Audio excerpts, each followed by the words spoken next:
Quels sont les signes qui prouvent qu'une personne est immature? Bonjour à toi et bienvenue dans cette nouvelle vidéo. Aujourd'hui, on va voir les signes pour reconnaître une personne immature et comment se comporter face à une personne immature. Donc, si tu te reconnais dans cette vidéo ou que tu reconnais quelqu'un dans cette vidéo, le but n'est pas de se juger, c'est d'abord de savoir qu'il y a un souci par rapport à notre maturité et enfin d'apprendre à changer positivement pour aller vers une meilleure version de nous. Parce que la maturité ne dépend pas de l'âge. Tu vas voir une personne qui a 40 ans mais qui se comporte comme un gamin et tu vas aussi voir une personne qui a 17 ans mais qui se comporte comme un père de famille. Donc la maturité n'a absolument rien à voir avec l'âge. On va donc nuancer tout ça d'ici la fin de cette vidéo. Pour commencer cette vidéo, j'aimerais te raconter une histoire vraie par rapport à cette maturité.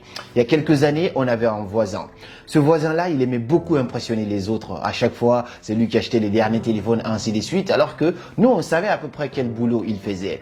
Et un jour, pour tellement impressionner les gens, parce que c'était devenu vraiment addictif pour lui, il a invité un artiste dans son salon de 22h à 6h, spécialement pour lui. Un artiste qui était au top, il l'invite dans son salon pour jouer pour lui de 22h à 6h. Et nous, on était tous choqués parce qu'il voulait que les gens disent « Waouh, qu'est-ce qu'il a fait ?» Et nous, on a tous dit « Waouh, il a invité un artiste chez lui. » On venait regarder, on jetait coup d'œil par la fenêtre, ainsi de suite. Et le lendemain, comme il s'attendait, tout le monde parlait de lui en disant « Il a invité un artiste chez lui, spécialement dans son salon. Lui, c'est vraiment un boss. » Et en même temps, ce qui est choquant, c'est que cette même personne est venue me demander si je pouvais pas lui prêter un peu d'argent qu'il allait me rembourser plus tard. Ça veut dire qu'il a mis toute son économie là-dedans juste pour satisfaire le regard des autres. On va voir plein d'exemples comme ça dans cette vidéo parce que cette histoire, au fur et à mesure que le temps passe, je me rends compte enfin de l'immaturité de cette personne. Absolument rien contre elle, mais au moins ça m'a appris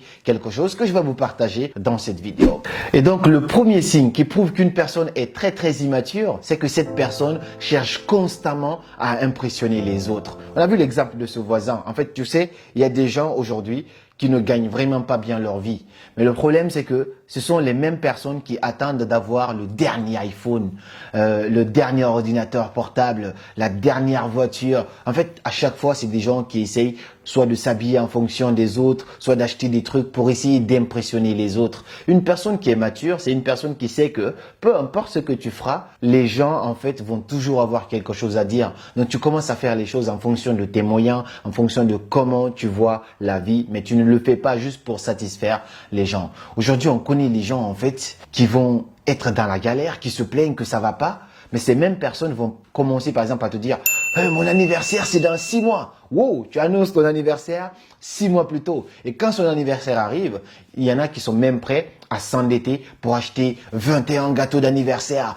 Toutes les lettres de son prénom, il va les acheter un gâteau d'anniversaire. Comme ça, le lendemain, pour que les gens disent oh, « Son anniversaire, lui, il a acheté ça, ça et ça. » Toutes les personnes qui sont dans cette mentalité, dans cette philosophie, sont des personnes immatures. Je suis désolé de le dire, mais ce sont des personnes immatures. Une personne immature, c'est une personne qui, par exemple, va prêter l'iPhone de quelqu'un ou même s'efforcer, prendre crédit pour acheter un iPhone en prenant la photo. Tu vois, les caméras iPhone, justement, il fait ça, là, sa photo sur les photos, alors que la photo n'a aucune réalité de cette position, tu vois. Mais la personne va essayer de faire ça juste pour qu'on voit qu'il a un iPhone. Vous voyez beaucoup de faux, moi je les appelle des faux, qui essaient de montrer leur téléphone.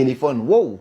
On est dans quel monde? Le téléphone, c'est pas avec ça que tu vas convaincre les gens. Et pourquoi en fait convaincre les gens si tu n'arrives pas à te convaincre toi-même? Ça, c'est un grand signe d'immaturité. Le deuxième signe qu'une personne est très immature, c'est que cette personne rejette en fait la responsabilité de tout ce qui se passe dans sa vie sur la tête des autres. En fait, tout ce qui ne va pas dans sa vie dépend des autres. Or que la maturité, une personne mature, c'est une personne qui a conscience que c'est elle qui est responsable de la belle vie, en tout cas qu'elle est en train de créer, et c'est elle qui est responsable de la merde dans sa vie.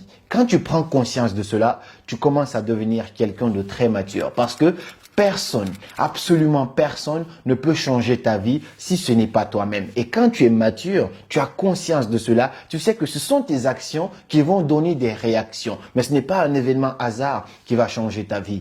Vous entendez souvent des gens dire « Ouais, mais c'est de la galère dans ce pays, c'est la merde dans ce pays, j'en ai marre, c'est le gouvernement, c'est parce que je suis en couple que ça va pas, c'est parce que je suis pas en couple que ça va pas. » Tout le temps, constamment en train de se plaindre des événements extérieurs, en sachant que tu ne peux pas obtenir des résultats à l'extérieur tant que tu les as pas d'abord à l'intérieur. On peut être dans n'importe quel pays et réussir. Aujourd'hui, moi, je fais du développement personnel, je fais des vidéos, ainsi de suite. Mais moi, j'ai commencé tout ça depuis très longtemps, avant même d'arriver en France. Et je faisais toujours la même chose. J'avais commencé déjà à gagner ma vie. J'avais commencé à mettre des projets en place. Et je connais des gens qui sont dans des pays très pauvres en Afrique, mais qui roulent dans des voitures incroyables, des voitures qui coûtent 200 000 euros. Ok, je ne dis pas d'acheter une voiture de 200 000 euros parce que la plupart aussi font ça pour impressionner les gens. L'excuse en mode c'est le gouvernement, c'est le pays, c'est le climat. Non, ce n'est pas une excuse. Et quand tu es responsable, quand tu es mature, tu prends la responsabilité en fait de cela. Le troisième signe qui prouve qu'une personne est très très immature, c'est que cette personne réagit à tout et à n'importe quoi. En fait, parfois, certaines choses n'ont pas besoin de réponse. Chez moi, ma mère, elle aimait beaucoup dire cette citation, mais que je vais vous traduire en français. Le fou n'est pas fou, mais c'est quelqu'un qui répond ou provoque le fou qui est fou. On dit ça darumu daru, mais daru ramarenan daru. Tu vois un peu? Donc ça, c'est très pertinent. Si tu réagis à tout, ça veut dire que tu as le temps, tu as l'énergie nécessaire pour répondre à certaines personnes, à certaines choses. Par exemple, je te donne un exemple sur les réseaux sociaux. Moi, je fais un travail pour essayer d'aider les gens. Mais même quand tu n'es pas là pour danser, pour faire de la merde, tu auras toujours des haters, des gens qui vont te détester pour ce que tu fais. Moi, j'en reçois aussi, ça peut m'arriver. Et quand je reçois un message en commentaire négatif sur une vidéo de moi, alors que j'ai passé des heures à bosser là-dessus, je ne réponds pas parce que toute action n'a pas besoin de réaction. Quand tu deviens mature, tu prends conscience de cela et tu ne te bats pas pour toutes les choses. Parfois, mieux vaut ne pas répondre parce que ne pas répondre, c'est aussi une réponse. Mon pote, il aimait bien dire, je sais que mon silence, mon indifférence, exactement, c'est ça, c'est mon indifférence ne vous laisse pas indifférent. Ce n'est pas parce que je ne réponds pas que ça te laisse indifférent. Non, quand tu ne réponds pas, ça blesse encore plus que quand tu réponds. Et une personne mature, c'est une personne qui sait à quel moment ouvrir sa bouche et à quel moment il faut la fermer, à quel moment il faut répondre. Parce que certaines personnes ne méritent même pas ta réponse. Et quand tu commences à faire ça, tu commences toi-même à te rendre compte que tu gagnes beaucoup d'énergie et beaucoup de temps parce que tu te mets plus dans des choses futiles qui ne t'apportent absolument rien. Et le quatrième signe, je ne sais plus si c'est le quatrième ou si c'est le cinquième, le quatrième signe qui prouve qu'une personne est très très immature, c'est que cette personne ne respecte pas les autres et ne se respecte pas soi-même.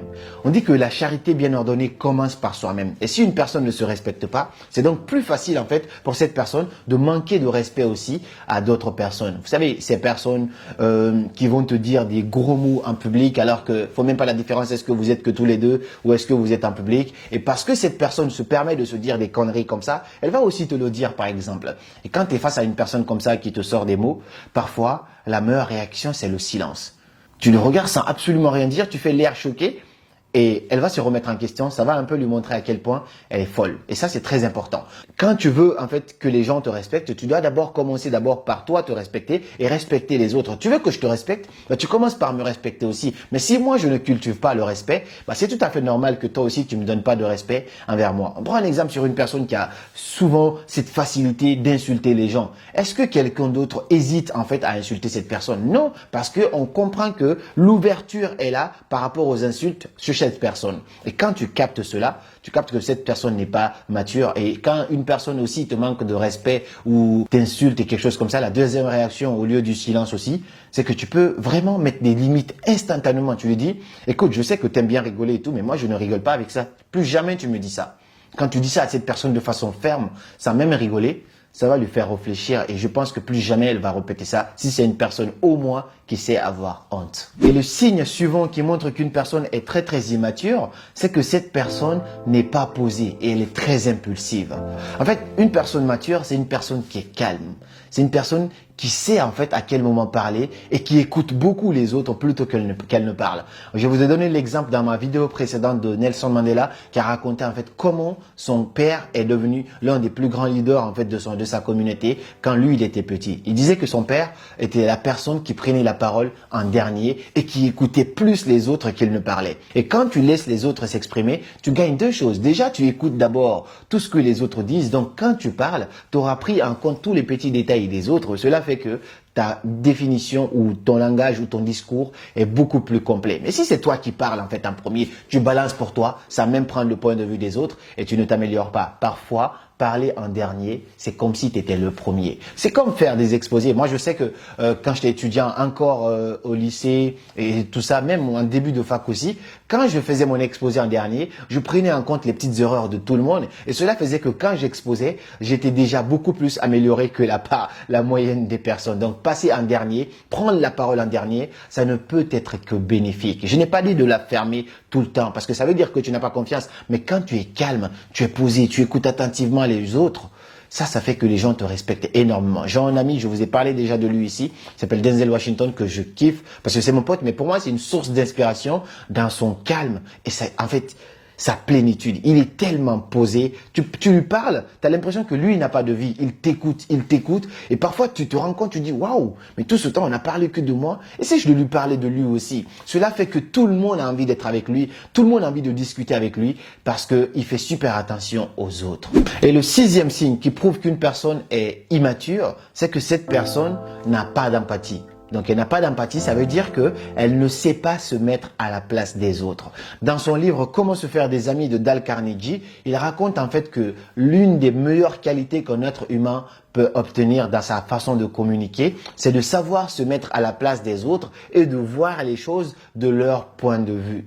Pourquoi, selon vous, beaucoup de couples divorcent, les gens ne s'entendent pas, au bout de 2 mois, ça devient vraiment l'enfer? C'est parce que les gens ne savent pas communiquer. Quand il y a un problème, moi j'ai fait des coachings de couples, j'ai accompagné des couples que j'ai pris individuellement sur les relations. Je sais que quand tu parles à X pense qu'il a raison. Et quand tu parles à Y aussi pense qu'elle a raison. Et c'est toujours comme ça. Chacun pense qu'elle a raison. Mais si l'autre sait prendre le point de vue de l'autre, cela marche directement et ça voit que je me remets en question, je comprends en fait pourquoi tu réagis comme ça. Je te dis, écoute, je vois ton point de vue, je m'excuse pour ce que j'ai fait, mais j'aimerais que tu comprennes ça aussi. C'est la meilleure façon de communiquer, avoir de l'empathie, comprendre pourquoi les gens réagissent de telle manière, et ça fait que tu prends du recul sur les choses. Et le 7e et dernier signe que l'on va voir dans cette vidéo, je pense que je vais vous donner un petit bonus quand même, c'est que cette personne ne sait pas apprendre de ses erreurs.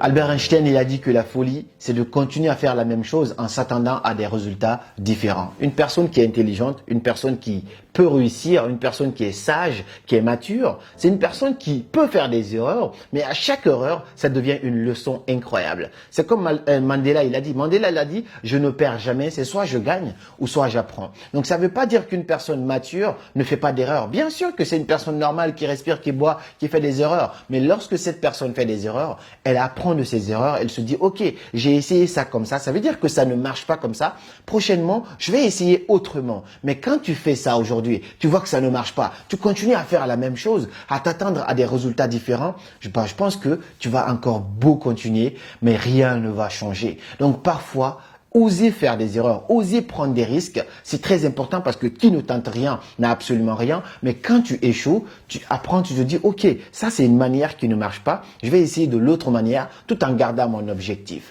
Comment il a fait Thomas Edison en fait pendant plus de 999 tentatives en train d'essayer d'inventer l'ampoule électrique. Et à chaque fois on lui demande, Monsieur Edison, mais comment vous faites? Vous avez essayé plus de 900 fois pour inventer l'ampoule électrique et vous insistez quand même. C'est quoi votre secret? Il dit, je n'ai jamais échoué. J'ai juste compris 999 manières de ne pas inventer l'ampoule électrique. Quand tu commences à voir les choses comme ça, c'est que tu as énormément gagné en maturité. Il y a beaucoup d'autres signes, mais je me limite à ces 7 pour ne pas que la vidéo elle soit trop longue. En tout cas, j'espère que cette vidéo t'aura aidé. Si c'est le cas, n'hésite pas à mettre un like et à partager la vidéo pour que d'autres personnes aussi puissent la voir. Et puis on se dit à très bientôt pour de nouvelles vidéos. Et comme toujours, c'était Karamo. Suivez vos rêves, ils connaissent le chemin.